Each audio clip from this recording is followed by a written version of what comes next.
Partha,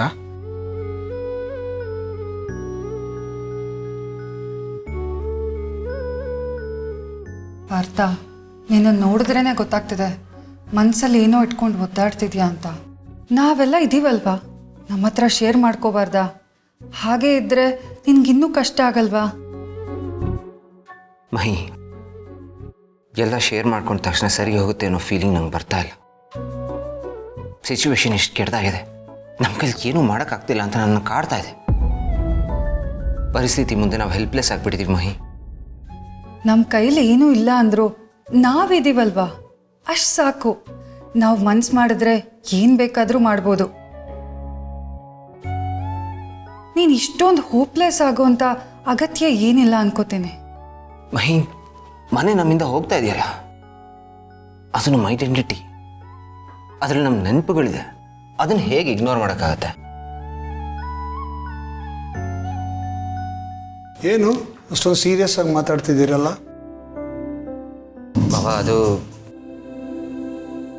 big bro ಕಷ್ಟಪಟ್ಟು ಕಟ್ಟಿದ ಮನೆ ಅದು. ಈಗ ಅದು ಹರಾಜಾಗ್ತಿದೆ. ನಮ್ಮ ಕೈಯಿಂದ ಏನೂ ಮಾಡೋಕ್ಕಾಗ್ತಾ ಇಲ್ಲ. ಅದೇ ನಮ್ಮನ್ನು ತುಂಬ ಡಿಸ್ಟರ್ಬ್ ಮಾಡ್ತಾ ಇರೋದು. ಮನೆ ಕಳ್ಕೊಳ್ಳೋದು ಅಂದರೆ ಬರೀ ಒಂದು ಜಾಗ ಕಳ್ಕೊಳ್ಳೋದು ಅಂತಲ್ಲ ಮಾವ. ನಮ್ಮ ಲೈಫ್ನ ಒಂದು ಇಂಪಾರ್ಟೆಂಟ್ ಭಾಗನೇ ಕಳ್ಕೊತಿದ್ದೀವಿ ಅನ್ನೋ ಫೀಲಿಂಗ್ ಆಗ್ತದೆ. ನೋವಾಗೋದು ಸಹಜ. ಮನೆ ಅಂದರೆ ಅದು ಬರೀ ಗೋಡೆಗಳಲ್ಲ, ಗೋಡೆಗಿಂತ ಇನ್ನೂ ಹೆಚ್ಚು. ನಿಮ್ಮ ಸೆಂಟಿಮೆಂಟ್ಸ್ ನನಗೆ ಅರ್ಥ ಆಗುತ್ತೆ. ಆ ಮನೆ ಜೊತೆ ನಿಮ್ಮ ಭಾವನೆಗಳು ಬೆರ್ತು ಹೋಗಿರುತ್ತೆ. ಅದನ್ನು ಅಷ್ಟು ಸುಲಭವಾಗಿ ಬಿಟ್ಕೊಡೋಕ್ಕಾಗೋದಿಲ್ಲ. ಆದರೆ ಒಂದು ಮಾತು ನೆನಪಿರಲಿ, ನೀವು ಇದ್ರೇ ಮನೆ ಅನ್ನೋದು ಮನೆ ಆಗುತ್ತೆ. ನೀವಿಲ್ಲದೆ ಹೋದರೆ ಅದು ಬರೀ ಒಂದು ಕಟ್ಟಡ, ಒಂದು ಬಿಲ್ಡಿಂಗ್ ಅಷ್ಟೇ. ಇಲ್ಲಿ ನಾವೇ ಪರ್ಮನೆಂಟಾಗಿ ಇರಲ್ಲ ಅಂದಮೇಲೆ ಯಾಕೆ ಮನಸ್ಸಿಗೆ ಹಚ್ಕೋತಾರೆ ಇವೆಲ್ಲ? ಒಂದಲ್ಲ ಒಂದಿನ ನಾವೆಲ್ಲವನ್ನ ಬಿಟ್ಟು ಹೋಗಬೇಕು, ಅಥವಾ ಒಂದಲ್ಲ ಒಂದಿನ ಎಲ್ಲ ನಮ್ಮನ್ನು ಬಿಟ್ಟು ಹೋಗುತ್ತೆ. ಹಾಗಂದ್ಕೊಂಡು ಸಮಾಧಾನ ಮಾಡ್ಕೋಬೇಕು.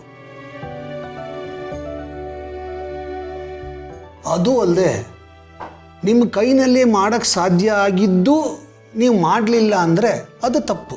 ಆದರೆ ನಿಮ್ಮ ಕೈಲಿ ಏನು ಮಾಡೋಕ್ಕೆ ಸಾಧ್ಯನೇ ಇಲ್ಲ ಅಂದರೆ, ಅಸಾಧ್ಯ ಅಂದರೆ, ನೀವು ಅಸಹಾಯಕರು ಅಂತಾದರೆ ನೀವೇನು ಮಾಡೋಕ್ಕಾಗತ್ತೆ? ಮಾಡದೇ ಇರೋ ತಪ್ಪಿಗೆ ಶಿಕ್ಷೆ ಅನುಭವಿಸ್ಬಾರ್ದು. ನೋಡು ಪಾರ್ಥ, ಈ ಗಿಲ್ಟ್ ಅನ್ನೋದಿದೆಯಲ್ಲ, ಇದು ಒಂಥರ ಸ್ಲೋ ಪಾಯ್ಸನ್. ನೀವೇ ಕುಡಿತೀರಾ, ಆದರೆ ಸಾಯೋದು ನಿಮ್ಮ ಮನಸ್ಸು, ನಿಮ್ಮ ಭಾವನೆಗಳು. ಇದೆಲ್ಲ ಬೇಕಾ? ಹಾಂ, ನೀವೇನೇ ಹೇಳಿದ್ರು ನನಗಿದು ನಮ್ಮ ಫೇಲ್ಯೂರ್ ಅಂತ ಅನಿಸ್ತಾ ಇದೆ. ಪಾರ್ಥ, ಸೋಲೋದು ಅಂದರೆ ಏನು ಗೊತ್ತಾ? ಬಿದ್ದಾಗ ನಿಂತ್ಕೊಳ್ಳದೆ ಇರೋದು, ನಿಂತ್ಕೊಳ್ಳೋ ಪ್ರಯತ್ನ ಮಾಡದೇ ಇರೋದು.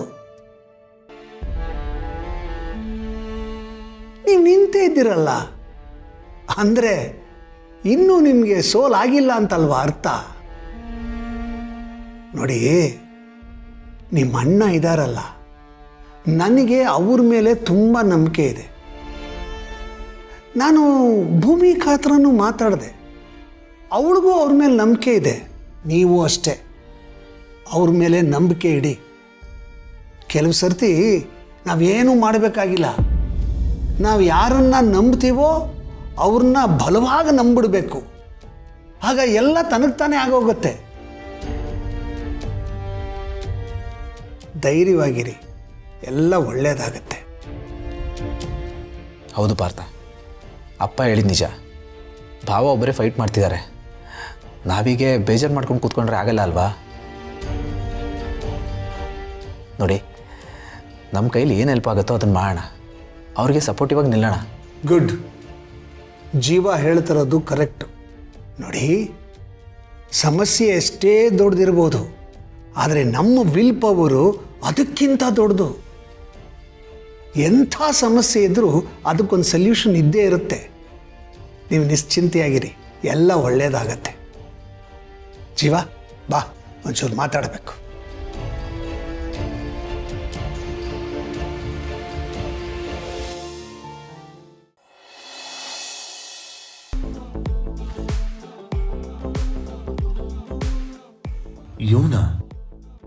ಇವನಿಗೆ ಇಷ್ಟೊಂದು ಲೆವೆಲಲ್ಲಿಂದ ಬಂದು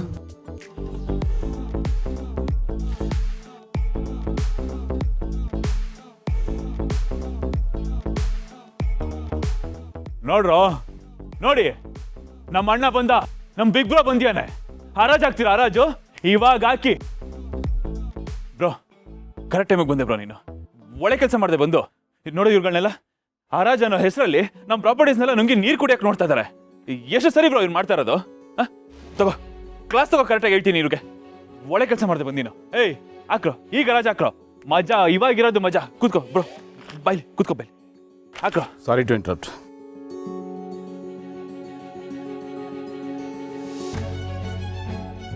ಕಂಟಿನ್ಯೂ ಮಾಡಿ. ಮೊದಲನೇದಾಗಿ ಈ ಅರಮನೆ, ಇದರ ಬೀಟ್ ವ್ಯಾಲ್ಯೂ 10 ಕೋಟಿ.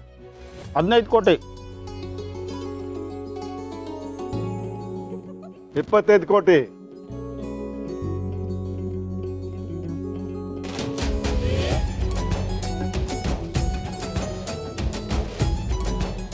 80 ಕೋಟಿ.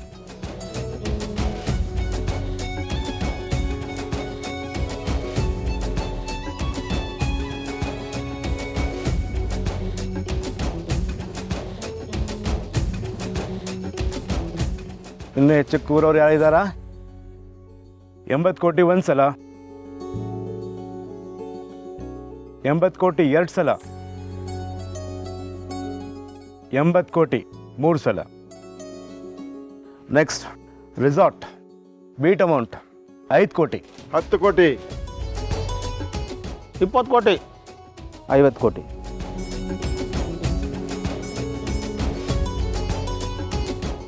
50 ಕೋಟಿ ಒಂದು ಸಲ, 50 ಕೋಟಿ 2 ಸಲ, 50 ಕೋಟಿ 3 ಸಲ.